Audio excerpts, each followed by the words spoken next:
Hello, नमस्कार, जय हिंद दोस्तों। स्वागत है आपके अपने YouTube channel latest job alert के अंदर।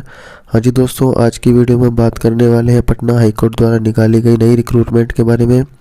जी हाँ दोस्तों, पटना हाईकोर्ट ने इसका ऑफिशियल नोटिफिकेशन जारी कर दिया गया है, जिसका लिंक आप हमारे डिस्क्रिप्शन बॉक्स से चेकआउट कर सकते हैं और हमारे टेलीग्राम चैनल को भी ज्वाइन कर सकते हैं, जहाँ पे मैं आपको इसका जो ऑफिशियल वेबसाइट का जो लिंक है वो भी प्रोवाइड कर दूंगा। जी हाँ दोस्तों, आज की वीडियो में हम बात करने वाले हैं इसके ऑफिशियल नोटिफिकेशन के बारे में, जिसको हम पूरा रीड आउट करेंगे और हम इसमें जानेंगे कि इसमें क्या इसका आवेदन शुल्क रहने वाला है, इसकी लास्ट डेट क्या रहने वाली है और इसमें कौन कौन अप्लाई कर सकता है। पूरा इसका नोटिफिकेशन को आज हम रीड करने वाले हैं। तो चलिए इसकी ऑफिशियल नोटिफिकेशन पर चलते हैं।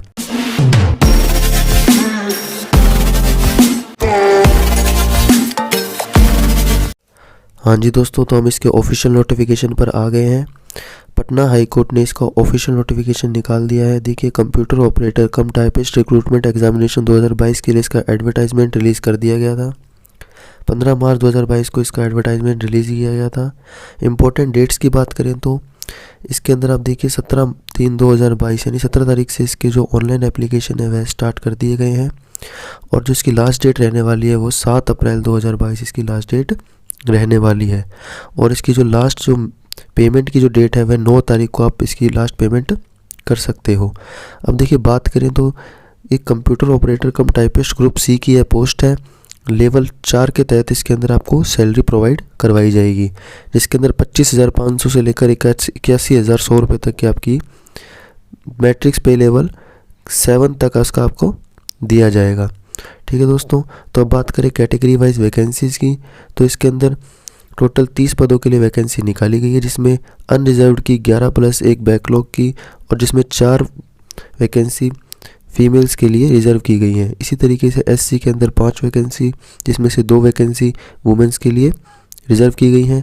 इसी तरीके से एसटी के लिए 1 और ईबीसी के लिए 5, बैकवर्ड क्लास के लिए 4 और इकोनॉमिकल वीकर सेक्शंस के लिए 3 वैकेंसी इसके अंदर रिजर्व की गई हैं। तो टोटल 30 प्रकार की इसके अंदर वैकेंसी हैं और 10 इसके अंदर महिलाओं की वैकेंसी रिजर्व की गई हैं।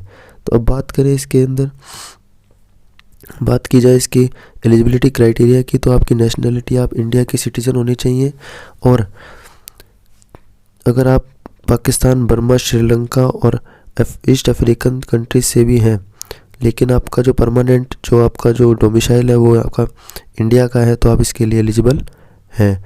अब देखिए, बात करें इसकी मैरिटल स्टेटस की, तो मैरिटल स्टेटस में देखिए आपको इसमें साफ लिखा हुआ है कि अगर आप मेल हैं तो अगर आपकी एक से ज़्यादा वाइफ हैं जो जीवित हैं तो आप इसके लिए एलिजिबल नहीं हैं। अगर आप फीमेल हैं और आपके ऐसे व्यक्ति के साथ शादी हो चुकी है, मैरिड हो चुकी है, जिसकी एक से ज़्यादा वाइफ अभी अलाइव है, तो इसके लिए आप एलिजिबल नहीं रहेंगे। फिटनेस, फिजिकल फिटनेस की बात करें तो ये आपका गुड होना चाहिए। अब बात करें आपकी एज लिमिट की, तो देखिए एज लिमिट आपकी ईडब्ल्यूएस अनरिजर्व्ड कैटेगरी के लिए 37 ईयर्स है।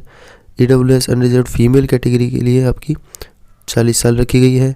ईबीसी के लिए आपकी मेल और फीमेल दोनों के लिए 40 साल है और एससी एसटी के लिए 42 ईयर्स और ओएच पर्सनस के लिए इसके अंदर 47 ईयर्स की रखी गई है।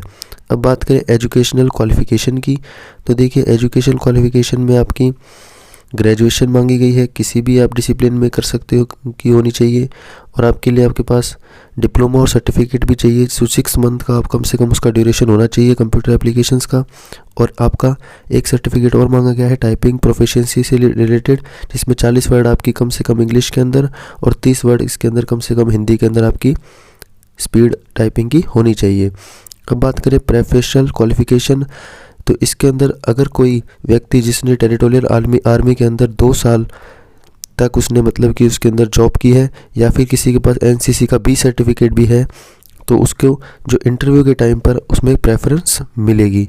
अब देखिए, बात करते हैं रिजर्वेशंस की, तो इसमें आपको पता ही है शेड्यूल कास्ट को 16% का, शेड्यूल ट्राइब्स को 1% का और ईबीसी को 18%, बैकवर्ड क्लास को 12% और ईडब्ल्यूएस को 10% का रिजर्वेशन दिया गया है। अब बात करें वुमेन कैंडिडेट को, तो 35% का और ओएच को 4% का रिजर्वेशन इसके अंदर दिया गया है। तो देखिए दोस्तों, अब आप करते हैं मोड ऑफ सिलेक्शन की, भी सिलेक्शन प्रोसेस इसके अंदर क्या रहेगा। तो इसके अंदर सबसे पहले आपका रिटन एग्जामिनेशन होगा, उसके बाद आपका टाइपिंग टेस्ट भी होगा जो हिंदी और इंग्लिश दोनों के अंदर कंडक्ट करवाया जाएगा। उसके बाद आपका इसके अंदर इंटरव्यू करवाया जाएगा। अब बात करें इसकी मिनिमम क्वालिफिकेशन स्टैंडर्ड की, तो आपके 40% ऑब्जेक्टिव टाइप उसके अंदर पेपर के अंदर आपके होने ज़रूरी हैं, और सेकंड आपका 90% एक्यूरेसी के साथ इंग्लिश टाइपिंग होनी चाहिए, और 85 एक्यूरेसी के साथ हिंदी टाइपिंग भी आपको आनी चाहिए, जिसमें 30% आपके इंटरव्यू के अंदर भी आने चाहिए। ये आपकी मिनिमम क्वालिफिकेशन है। अब देखिए बात करते हैं सिलेबस एंड स्कीम एग्जामिनेशन की। तो इसका सिलेबस आपकी स्क्रीन पर आपको दिख रहा होगा, बाकी आप इसके ऑफिशियल नोटिफिकेशन को आप हमारे डिस्क्रिप्शन बॉक्स से चेकआउट कर सकते हैं, जहाँ से आपको इसका सिलेबस पूरा मिल जाएगा। देखिए इसमें 20 नंबर का आपको 20 मार्क्स का जो आपका आएगा ये इंग्लिश लैंग्वेज आएगा, जिसमें ग्रामर आएगी। तो आपका सारे आप देख सकते हैं इसके अंदर कौन कौन से आपके चैप्टर्स हैं, जिसमें एंटोनिम सिनोनिम्स वगैरह आप देख सकते हैं। 10 मार्क्स की इसके अंदर आपकी हिंदी आएगी, जिसके अंदर आप शब्द रूपांतरण लिंग वचन आप देख सकते हैं। उसके बाद आपका 20 नंबर का आपका कंप्यूटर साइंस आपके क्वेश्चंस पुटअप्स किए जाएंगे। उसके बाद आपका जो टाइपिंग होगी वो इंग्लिश की तो नॉर्मल फ़ॉन्ट पे होती है, और आपकी जो हिंदी की जो होगी वो मंगल फ़ॉन्ट के रेमिंगटन गेल कीबोर्ड पर होगी। टाइपिंग से रिलेटेड कोई भी आपको इशू हो तो आप मुझे कमेंट बॉक्स में कमेंट कर सकते हो, या हमारे टेलीग्राम ग्रुप को ज्वाइन कर सकते हो, जहाँ से आपको सभी प्रकार की न्यूज़ आपको प्रोवाइड करवा ली जाएगी। अब देखिए एग्जामिनेशन फ़ीस की बात की जाए, एग्जामिनेशन फ़ीस की बात करें तो जनरल, BC, ABC और EWS कैंडिडेट के लिए 1000 रुपये इसकी एग्जामिनेशन फ़ीस है, और बात करें इसकी SC, ST और OH कैंडिडेट के लिए आपको 500 रुपये इसकी फ़ीस आपको देनी होगी, जिसका जो आप पेमेंट का जो मोड होगा वो ऑनलाइन मोड से आप इसको पेमेंट दे सकते हो। अब देखिए बात करते हैं अपनी सेंटर ऑफ एग्जामिनेशन की। तो सेंटर ऑफ एग्जामिनेशन के लिए बात करें तो आपके पटना, मुजफ्फरपुर, पुरैनिया और गया, ये 4 आपके सेंटर्स रहने वाले हैं, जहाँ पे आपका एग्ज़ाम कंडक्ट करवाया जाएगा। तो देखिए दोस्तों, ये सब हमने यहाँ पे चर्चा कर ली है। जनरल इंस्ट्रक्शन है वो आप इसको ऑफिशियल नोटिफिकेशन को जब डाउनलोड कर लोगे तो आपका जनरल इंस्ट्रक्शन आप यहाँ से पढ़ लीजिएगा। अब देखिए दोस्तों, अपने आगे चलते हैं, आगे बात करते हैं जी हाउ टू अप्लाई, अपने अप्लाई कैसे इसको कर सकते हैं। तो देखिए दोस्तों, आपको इसकी ऑफिशियल वेबसाइट पे जाना है, जिसका लिंक मैं आपको डिस्क्रिप्शन बॉक्स में डाल दूंगा।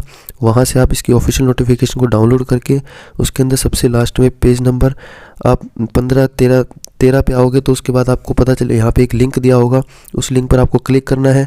वहाँ से आपको सबसे ऊपर वाले लिंक पर computer operator cum typist recruitment examination 2022 पे क्लिक करना है।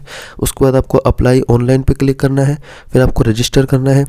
तो इसी तरीके से आपको स्टेप बाय स्टेप पूरा फॉर्म फिलअप करना है। अब बात करें इसमें इंपॉर्टेंट डॉक्यूमेंट्स की, तो आपको स्कैन्ड फोटोग्राफ चाहिए, कलर्ड फोटोग्राफ जो रिसेंट आपका हो।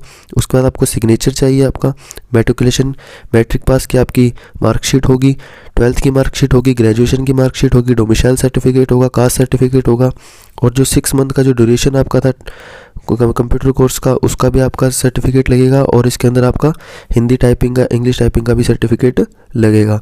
और अगर आपको कोई अदर डॉक्यूमेंट्स है, जैसे आप NCC का हो या फिर टेरिटोरियल आर्मी का हो, तो आप उसका यहाँ पे लगा सकते हैं। साइज़ आप देख सकते हैं यहाँ पे फोटोग्राफ की और सिग्नेचर की साइज़ 50 KB से लेकर 80 KB के बीच में होनी चाहिए, जो JPG और JPGE फॉर्मेट में होना चाहिए। इसी तरीके से अगर आप अदर डॉक्यूमेंट्स की बात करें तो 100 से 300 KB के बीच में होना चाहिए, वो भी JPG और JPEG की फॉर्मेट में या PDF की फॉर्मेट में भी हो सकते हैं। ठीक है दोस्तों, आशा करता हूँ आपको पूरी जानकारी इस नोटिफिकेशन के थ्रू मिल गई होगी। फिर भी आप इस नोटिफिकेशन को डाउनलोड कर लीजिएगा, जो हमारे नीचे डिस्क्रिप्शन बॉक्स में वहाँ से। ठीक है दोस्तों, तो मिलते हैं नेक्स्ट वीडियो में, तब तक के लिए टेक केयर, जय हिंद, धन्यवाद।